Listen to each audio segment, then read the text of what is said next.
Assalamualaikum warahmatullahi wabarakatuh. Balik lagi di channel ini bareng gua Hasan, dan dalam kesempatan kali ini gua mau mencoba untuk memberikan kritik dan saran kepada Kementerian Pendidikan dan Kebudayaan.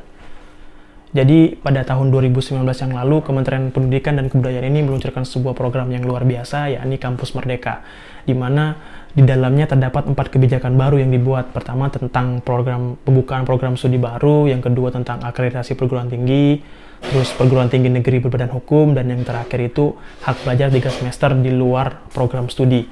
Nah, dari 4 kebijakan baru yang dibuat ini, lahirlah turunan program yang dinamakan Kampus Mengajar. Kampus Mengajar sendiri resmi dibuka pada tahun 2021 dan diberikan kesempatan untuk mahasiswa-mahasiswa yang berminat untuk mengajar di sekolah-sekolah dasar yang berakreditasi C dan daerah 3T gitu.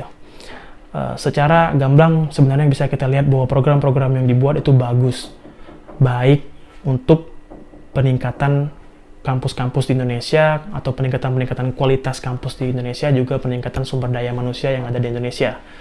Namun dalam perjalanannya kebijakan-kebijakan yang dibuat tidak cukup adil untuk seluruh mahasiswa. Inilah yang ingin saya kritiki gitu. Jadi untuk pembukaan mungkin teman-teman bisa melihat video yang satu ini. Nah, apa kriterianya? Ini mohon ini adik-adik mahasiswa semuanya mencermati ya. Apa kriteria kampus mengajar bagi mahasiswa, bagi perguruan tinggi, bagi sekolah dasar?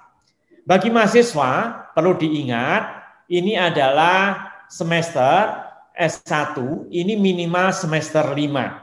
Setelah semester 5 selesai boleh ikut program ini.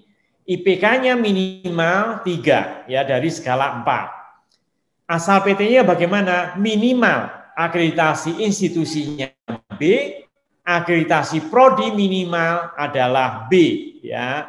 Mohon maaf yang C belum ya, B. Jadi artinya yang B, yang A boleh ikut di dalam program Kampus Mengajar. Ya, seperti yang teman-teman lihat pada video tadi, bahwa ada batasan-batasan atau syarat-syarat yang harus dipenuhi mahasiswa yang berminat untuk mengikuti program Kampus Mengajar ini.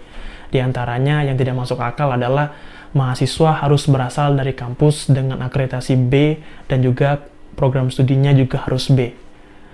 Yang jadi pertanyaan saya, dan kenapa saya bilang tidak masuk akal gitu, mengapa ada batasan akreditasi gitu? Soal apa dan bagaimana akhirnya gitu bisa dibuat kebijakan seperti ini gitu?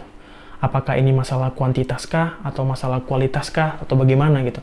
Kalau kita melihat dari segi kuantitas, yang saya dapat dari data di Jendikti yang saya lansir dari medcom.id, sebenarnya kampus dengan akreditasi C masih mendominasi di Indonesia dengan 58%, 38%-nya itu kampus berakreditasi B, dan 4%-nya kampus dengan akreditasi A gitu.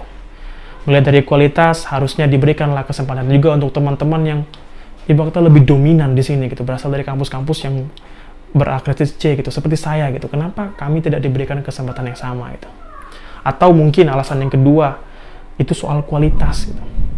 Kalau memang soal kualitas mahasiswa-mahasiswa yang berasal dari kampus berakreditasi C lebih buruk kualitasnya dibandingkan mahasiswa-mahasiswa yang berasal dari kampus berakreditasi B, saya rasa ini tidak bisa dijadikan alasan gitu.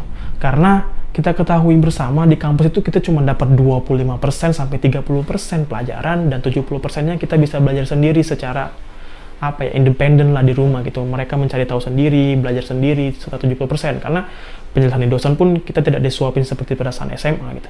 Jadi kualitas mahasiswa saya rasa tidak bisa diukur dari akreditasi kampusnya gitu.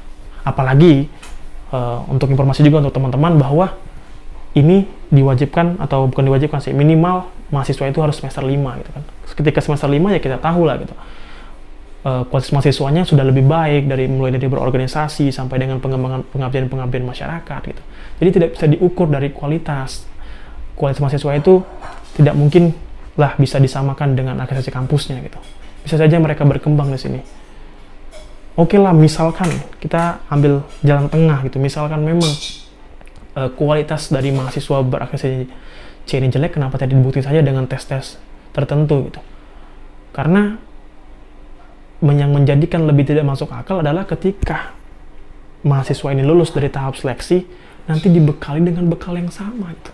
Lalu kenapa tidak diberikan kesempatan yang sama juga untuk seluruh mahasiswa bersaing gitu, untuk mendapatkan kesempatan ini?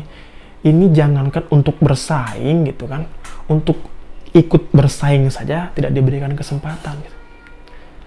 Inilah menurut saya kebijakan-kebijakan seperti ini harus diganti gitu. Sebuah kritik lah kepada Kemendikbud, sebuah saran gitu kan, untuk digantilah kebijakan ini, lebih diperbaiki lagi gitu. Buatlah kebijakan itu yang adil gitu, bukan mengucilkan seperti ini. Karena kebijakan seperti ini selain mengucilkan kami, memberikan juga dampak negatif kepada kami gitu kan.